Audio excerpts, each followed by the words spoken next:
ادائیگی قرض اور حاجات کے لیے خاص طور پر، ایک تو ادائیگی قرض اور حاجات کے لیے درود کا ایک خاص قسم کا ختم ہے، یعنی ایک جو پورا عمل جو اس کا بتایا گیا وہ بہت ہی مجرب ہے، اور اس میں جو سب سے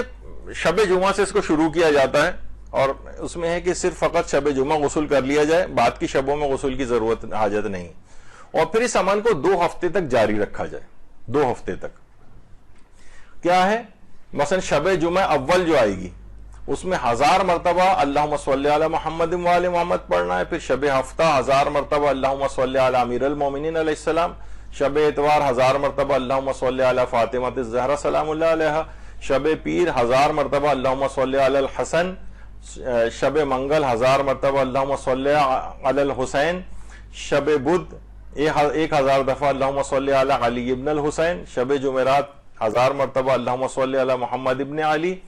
اسی طریقے سے اب شب جمعہ دوم آ جائے گی، پہلے شب جمعہ سے آغاز ہوا اول، اب شب جمعہ دوم آ گئی، 1000 مرتبہ اللہم صلی علی جعفر ابن محمد،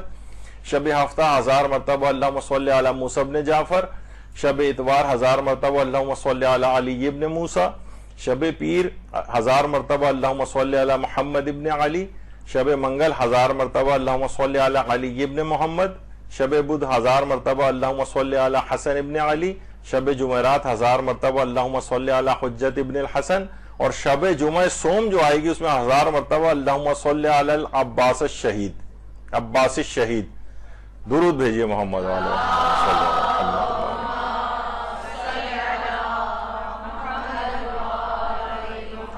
بہت ہی مجرب عمل ہے، قضاء حاجات کے لیے صرف 2 ہفتے تک کا صرف عمل ہے، اور 1000 مرتبہ صرف پڑھنا ہے، اور ایک معصوم کو، اور ایک آخری والا جو ہے شب جمعہ سوم جو ہے اس میں 1000 مرتبہ حضرت عباس علمدار کو بھی ہدیہ کرنا ہے، اور جن جن لوگوں نے اس کا تجربہ کیا ہے وہ کہتے ہیں کہ بہت ہی مجرب ہے، ہماری اس کے لیے کسی پہ قرضوں کی ادائیگی ہو خصوصاً، اور کوئی اور بھی حاجت ہو تو اس کے لیے بھی اسی طریقے سے اس عمل کو کیا جا سکتا ہے۔ البتہ جب بھی یہ جو شرائط ختم صلوات، یعنی جو بھی یہ محفل منعقد کی جائے صلوات کی، جس میں 1000 دفعہ پڑھا جا رہا ہے، بہت سے لوگ 10,000 دفعہ، 1,00,000 دفعہ، 10,00,000 دفعہ، کتنی دفعہ بھی جو ہے اس کو پڑھ سکتے ہیں جتنے لوگ موجود ہیں اس کے مطابق، تو اس محفل کی، اس ختم کی صلوات کی کچھ شرائط ہیں، یعنی یہ جو بھی آپ کریں گے اس سے کچھ آداب ہیں۔ سب سے پہلی چیز تو یہ کہ یہ جب بھی عمل آپ کریں باطہارت ہو، وضو کیا ہوا ہو، غسل کیا ہوا ہو، مثلا ان میں سے کوئی چیز یعنی طہارت کے ساتھ ہو تو اس کی اثر پذیری بہت بڑھ جاتی ہے۔ دوسرا قطع امید، یعنی اب ہماری دنیاوی کوئی امیدیں کسی سے نہیں، ہمیں صرف پروردگار عالم سے امید ہے، اور یہ جو سہارے ہیں ہم نے جن کے اوپر ہم درود پڑھ رہے ہیں ان سے ہمیں امید ہے، یعنی تمام امیدیں قطع کر کے ان سے اپنی لو کو لگایا جائے تو اس کی اثر پذیری اور بڑھتی ہے۔ تیسری چیز ہے یقین ہونا چاہیے، یعنی یہ نہیں کہ اب بھی شک کی حالت میں رہیں کہ پتہ نہیں ہماری دعا قبول ہوگی یا بھی نہیں ہوگی، نہیں، یہ نہیں، پورے یقین کے ساتھ جب ہم ان درود پڑھ رہے ہیں، اور ان کے لیے احادیث موجود ہیں کہ جب بھی جو دعاؤں کی قبولیت کے لیے، ابھی اگلی نشست میں ہم پورا بتائیں گے کہ دعاؤں کی قبولیت کے لحاظ سے درود کی کیا اہمیت ہے، تو پورا یقین ہونا چاہیے۔ یہ جو شک و شبہات کے بادل ہیں ان کو ہٹا دیجیے کہ انشاءاللہ ضرور میری یہ دعا قبول ہوگی، کیوں قبول نہیں ہوگی، میں یہ محمد و آل محمد پہ اس انداز سے جو ہم درود بھیج رہے ہیں۔ تو تیسری چیز یقین ہونا چاہیے۔ چوتھا یہ کہ خدا کی حمد و ستائش سے اس کی ابتدا ہونی چاہیے، الحمدللہ رب العالمین کہتے ہیں، کوئی دعا پڑھتے ہیں اللہ کی حمد و ستائش پہ، پھر اس کے بعد درود کی محفل ہو۔ اعتراف گناہ ہونا چاہیے، یعنی اعتراف گناہ، یعنی اپنے گناہوں کو انسان یاد کرے، کیونکہ بہت سارے دیکھیے گناہ ایسے بھی ہوتے ہیں نا کہ جو ہمیں ہمارے دعاؤں کی قبولیت میں رکاوٹ بنتے ہیں، تو اعتراف گناہ ہو اور حضور قلب کے ساتھ، یعنی ہم یہ درود پڑھیں، یعنی پوری کنسنٹریشن کے ساتھ ہو، یہ نہیں کہ مثلا بس ٹی وی بھی چل رہا ہے، ٹی وی بھی دیکھتے جا رہے ہیں اور تسبیح گھماتے جا رہے ہیں، یہ نہیں، حضور قلب ہونا چاہیے، پوری توجہ اپنے اس ذکر کے اوپر ہو۔ ساتویں چیز ہے کہ زمان و مکان مناسب ہونا چاہیے، یعنی کوشش کریں شب جمعہ ہو، روز جمعہ ہو، کوئی اچھی نیک تاریخ ہو، اور جگہ بھی اور اگر اچھی ہو تو اس کو بھی مثلا امام بارگاہ یا کوئی اور اس طرح کی جگہ، لیکن نہیں تو کم سے کم گھر میں ایسی جگہ جہاں عام طور پہ انسان نمازیں وغیرہ پڑھتا ہے، اپنی عبادت انجام دیتا ہے، زمان و مکان مناسب۔ اسی طریقے سے پھر اس کے بعد ہے عدد ذکر معین، یعنی کوئی بھی معین ذکر کوشش کریں کہ جو طے ہو اتنا ہی پڑھا جائے، نہ کم نہ زیادہ. پڑھ تو سکتے ہیں، ظاہر ہے کہ زیادہ جتنا بھی ہو جائے، لیکن بہرحال ایک معین مقدار جو اپنے 1000 10,000 1,00,000 جو بھی ہے وہ کوشش کریں کہ وہ عدد صحیح طور پر پورا اتریں اس کے اوپر. اور علماء فرماتے ہیں اس جگہ کو خوشبو سے معطر بھی کیا جائے کہ جہاں پر یہ درود کی محفل جو ہے ہو رہی ہے، اس جگہ کو خوشبو وہاں پر اس سے معطر کیا جائے اس کو. اور یہ ختم شروع ہونے سے پہلے اور اس کے بعد صدقہ دیا جائے، یعنی اس عمل کو جو درود